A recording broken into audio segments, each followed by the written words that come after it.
The crisp December air bit at James's cheeks as he adjusted his tie in the reflection of the coffee shop window. He was a single dad, not by choice but by circumstance, and tonight he was stepping into territory he hadn't visited in years, the world of dating. His daughter Lily, all bright eyes and curly hair, had insisted that he shouldn't stay single forever, especially not during Christmas. "Daddy, you deserve someone nice. Someone who makes you smile the way you make me smile," she had said, her small hand clutching his as they walked home from school just a week ago. So here he was, at a cozy little restaurant festooned with twinkling lights, mistletoe hanging precariously above the door, and a Christmas playlist softly filling the background. The table was set for two, and he had chosen his date with cautious optimism, Emily, a kind-looking woman with a warm smile who his friend insisted was perfect for him. Yet as soon as Emily arrived, with a polite but hesitant greeting, James felt an awkwardness settle like a heavy fog. She was pleasant enough, but the conversation stumbled over the small talk of the weather, holiday plans, and the usual cliches. He tried asking about her work, her hobbies, even what she thought of the Christmas spirit. But every response felt guarded, like she was hiding behind polite laughter and rehearsed answers. James forced a smile, reminding himself that first impressions were tricky. But Lily's words echoed in his mind. "Daddy, you deserve someone nice." He glanced at the little Christmas tree in the corner, its ornaments reflecting the soft glow of lights, and wondered if maybe tonight, despite the awkwardness, there was still hope. Halfway through the dinner, Emily reached for her water glass, and in that small gesture, James realized he didn't really know what she wanted. What made her laugh freely?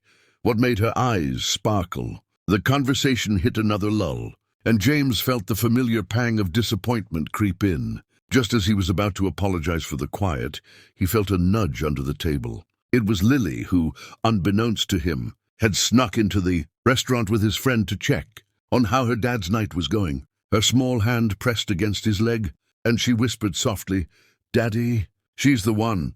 James blinked in surprise, glancing at Emily, who was now laughing at a story the waiter had told about a Christmas mishap with a pie. The laugh was genuine, light, and for the first time, James saw her not as a stranger across the table, but as someone real, someone who could belong in their lives. He shifted in his seat, feeling a spark of hope ignite. As the dinner progressed, Lily's whispered encouragement played like a gentle soundtrack in his mind. He started noticing the little things, the way Emily's eyes crinkled when she smiled, the warmth in her voice, the way she seemed genuinely interested in the stories. He told about Lily's latest school antics. By the time dessert arrived, a shared slice of peppermint cheesecake, the atmosphere had shifted. Laughter flowed more naturally. Conversation became easier, and James realized that sometimes love doesn't arrive fully formed. Sometimes it tiptoes in, nudged along by the faith of someone who believes in your happiness. Someone like a little girl with curly hair who only wanted her dad to smile. As he paid the bill, James felt a mixture of relief and excitement. Relief that the evening had transformed from awkward to magical, and excitement at the thought of what the next date, the next laugh, the next shared Christmas memory might bring. Outside, snow began to fall softly, dusting the streets in a gentle white, and James couldn't help but think that maybe, just maybe, Lily had been right. Maybe this was the beginning of something beautiful, a Christmas miracle of sorts, crafted not from fairy tales but from hope, timing, and the quiet wisdom of a child who knows the heart of her father better than anyone. And as he held Lily close that night, watching her drift off to sleep with a contented smile, he made a silent promise to follow her guidance, to see Emily not just as a date, but as a potential partner in life, someone who could make their little family whole in a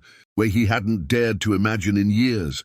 The magic of Christmas, he realized, wasn't in the decorations or the presents, but in moments like this, the whispered affirmations of love, the unexpected warmth of a stranger becoming something more, and the unspoken understanding that sometimes happiness comes wrapped in the simplest gestures, and the truest miracles are guided by the smallest voices. The next morning, James woke up to the smell of cinnamon and vanilla wafting from the kitchen, where Lily was already humming Christmas carols as she decorated the small tree in the living room. His mind kept drifting back to last night, Emily's laugh, the way her eyes lit up when Lily spoke, the easy rhythm their conversation had finally found. It felt surreal, like a holiday dream he didn't want to end. Over breakfast, Lily nudged him repeatedly, her eyes sparkling with mischief. "Daddy, you have to call her today. She's amazing." James chuckled, ruffling her hair. He knew she was right. Hesitation was a luxury he couldn't afford, not when he felt this spark of connection. Picking up his phone, he dialed Emily's number, his thumb hovering nervously over the screen. When she answered, her warm greeting made his heart skip a beat, and they fell into conversation effortlessly, as if last night had erased all the awkward beginnings and replaced them with promise. They laughed about the little mishaps of the evening, shared stories of their childhood Christmases, and James realized that he hadn't felt this kind of comfort and excitement in years. Later that week they agreed to meet again, this time at a local Christmas market. Lily insisted on coming along, of course, declaring herself the official matchmaker and leading James through the twinkling stalls with the confidence of someone who had already decided Emily was family. Between sips of hot cocoa, the scent of roasted chestnuts, and the soft glow of fairy lights, James noticed how natural it felt to hold Emily's hand, how easy it was to laugh together, and how much joy Lily brought to the dynamic. The evening unfolded like a perfect holiday scene. Carousel rides, sharing candied apples, and Emily kneeling down to tie Lily's scarf, her gentle patience making James's chest tighten with gratitude and longing. On the walk home, snowflakes dusting their hair and shoulders, James felt a quiet certainty settle over him. He glanced at Emily, whose cheeks were rosy and eyes bright, and realized that Lily had been right from the start. She was the one. By the time they returned home, James felt a warmth that wasn't just from the fire crackling in the living room. He tucked Lily into bed, listening to her whisper, "I told you so, Daddy," with a triumphant grin. As he finally sat down to speak with Emily alone, the air between them was charged with unspoken emotions. He took her hands in his, looked into her eyes, and felt the words flow naturally. How much last night had meant, how deeply he valued her presence, and how eager he was to see where this connection could lead. Emily smiled softly, her own heart echoing the sentiment.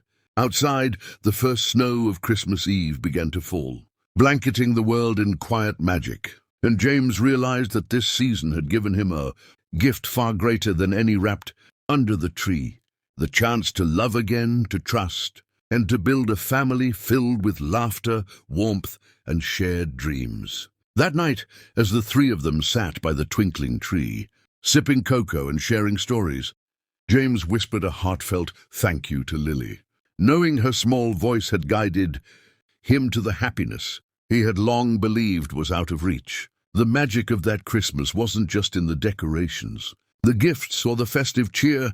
It was in love rediscovered, in hope nurtured by the faith of a child, and in the promise that sometimes the perfect family, the perfect moment, and the perfect love appear when you least expect it, but exactly when you need them the most.